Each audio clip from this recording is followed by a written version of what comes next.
बिस्मिल्लाहिर्रहमानिर्रहीम। अस्सलामु अलैकुम वरहमतुल्लाहि वबरकातुहू। अल्लाह ताला आपको हमेशा खुश और शादो आबाद रखे, आमीन सुम्मा आमीन। किसी अक्लमंद ने कहा है कि जो दूसरों के लिए जीता है वो मुशक्क़त तो ज़रूर उठाता है, लेकिन बड़ा आदमी होने की हैसियत से लोग उसे हमेशा याद रखते और दिल से उसकी इज़्ज़त करते हैं। आज एक्सप्लोर योर टैलेंट में आपको एक फेमस क्रिकेटर जिसके बारे में आप सब अच्छी तरह जानते हैं, सचिन तेंदुलकर के बारे में आपसे एक क्वेश्चन पूछा जाएगा जिसका आंसर आपने मेरे व्हाट्सएप नंबर पे देना है। इसके अलावा आपकी मोटिवेशन के लिए आज हम टाइको ब्राहे के बारे में आपको बताएंगे एंड एक्सप्लोर योर हेल्थ में आज स्किन डिजीज़ की बात की जाएगी। But first of all, I always say don't forget to like, share and subscribe my channel and hit the bell icon, first bell icon. So अब हम चलते हैं अपने सेगमेंट्स की तरफ।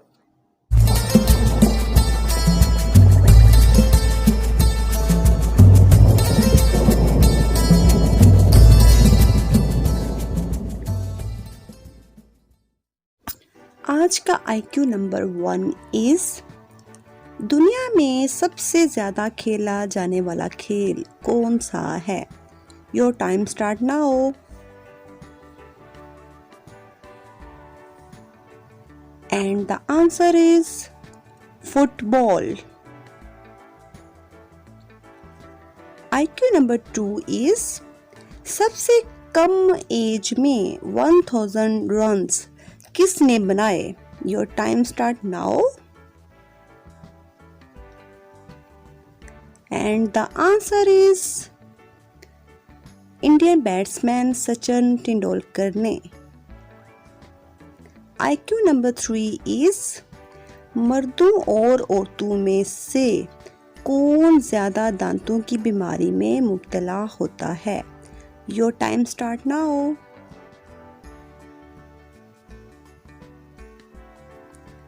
एंड द आंसर इज औरतें, लेडीज।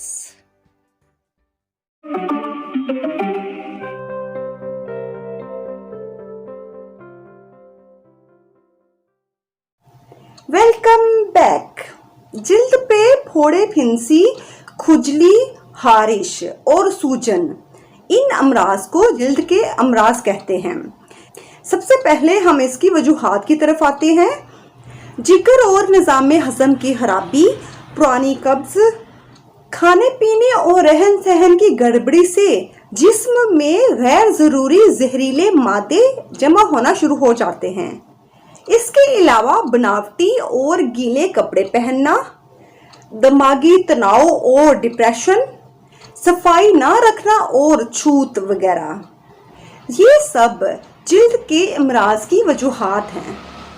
इसके natural treatment में मर्ज की हालत के मुताबिक 1 से 7 दिन तक रस, और रस में गाजर का रस हो, पालक का रस, पत्ता गोभी, नारियल का पानी या सफ़ेद पीठे का रस 7 दिन तक लें।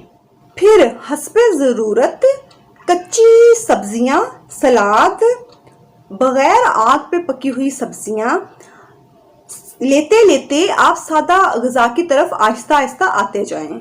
सफ़ेद चीनी, रिफाइंड चीज़ें, चाय, काफ़ी हरगिज़ ना लें।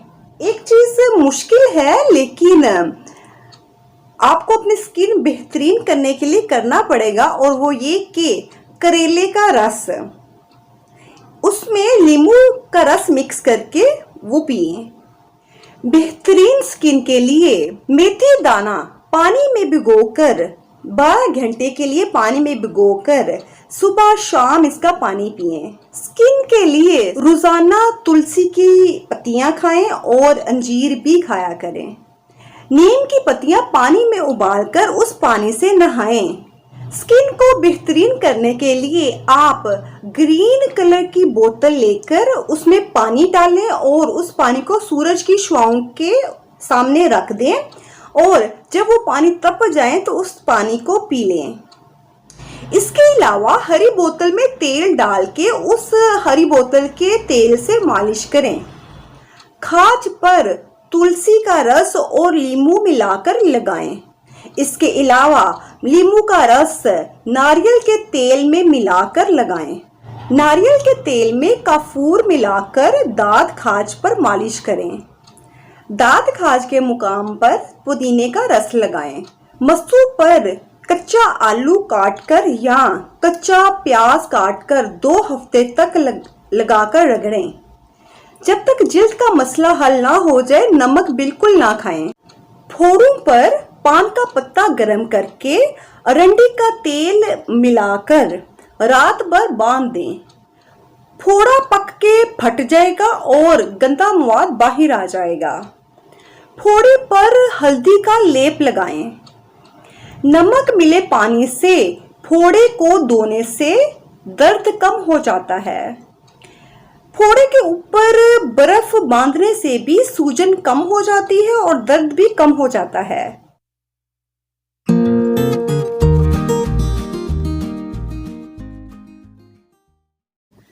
Today we are talking about a motivational personality, Tycho Brahe.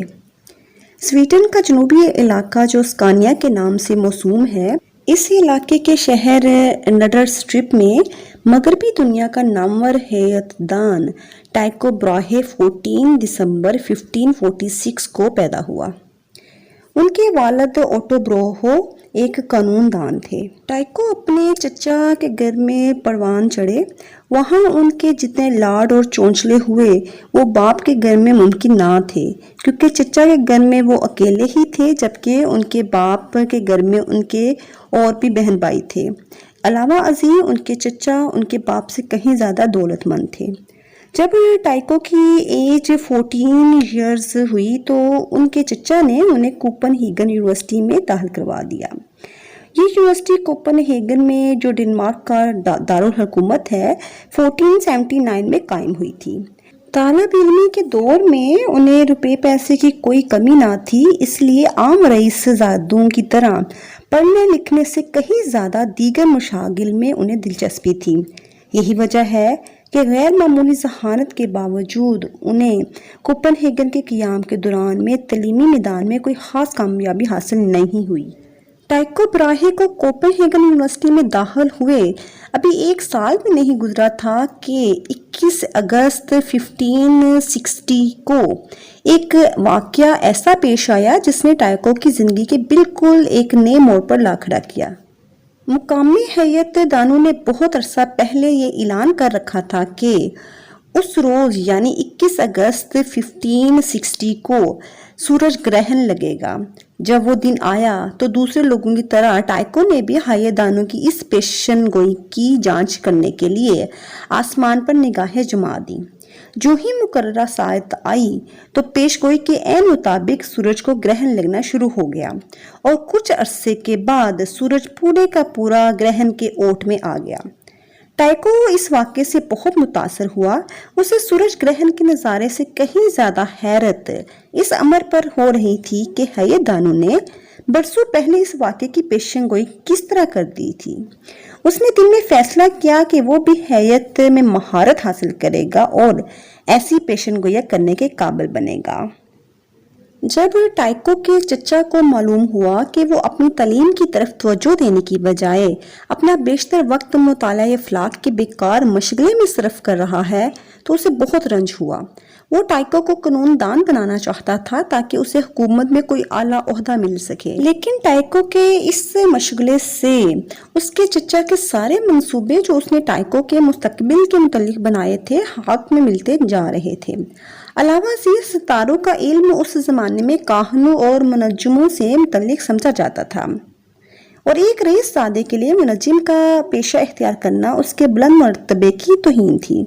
चचा ने पहले तो उसे बहुत कुछ समझाया, लेकिन जब उसने देखा कि कोपनहेगन में वो अपना सारा वक्त नजूमी और हैयत दानों की सोहबत में गुजारने से बाज नहीं आता तो उसने 1562 में उसे जर्मनी के शहर लिप्जिग में भेज दिया और एक खास अतालीक को उसकी निगरानी पर मामूर किया जिसका नाम वाडल था।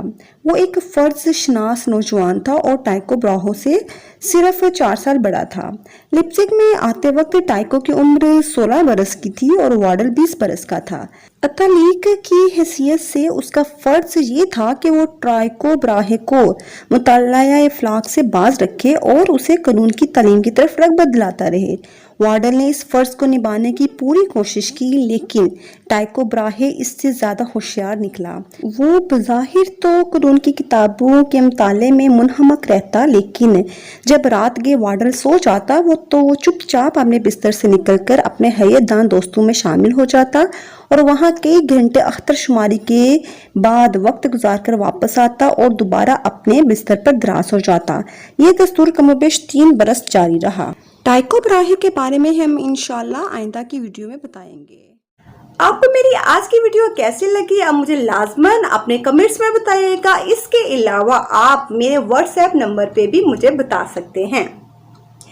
I repeat, don't forget to like, share and subscribe my channel and hit the bell icon, first bell icon।